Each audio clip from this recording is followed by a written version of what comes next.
அழகா இருக்கடி, கண்ணே பட்டுடும்.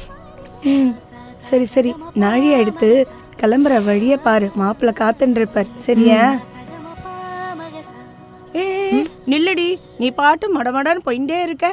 கொஞ்சமானா கல்யாணமான பொண்ணுன்னு அடக்க உடக்கமா நடந்துக்கோ, புரியுறதா? போன உடனே சொம்ப ஓரமா வச்சுட்டு மாப்பிள்ள காலில் விழுந்து நமஸ்காரம் பண்ணிக்கோ, சரியா? புரியுறதா? மண்டே ஆட்டின்டே இருக்காது மொண்டு. சரிம்மா. பாலை நீ மட்டும் மொட மொட மொட மொடன்னு குடிச்சிடாத. மாப்பிள்ள கிட்ட கூட அவர் சாப்பிட்டதுக்கு அப்புறமா மிச்சத்தை நீ சாப்பிடு. ஒருவேளை அவர் மிச்சம் வைக்கலனா? அதெல்லாம் வைப்பாரு அசமஞ்சோ. எப்ப பாரு அதிக பிரசங்கியாருமே பேசின்னு இருக்க. சரி விடுமா, அதெல்லாம் எனக்கு தெரியும். என்னது தெரியுமா?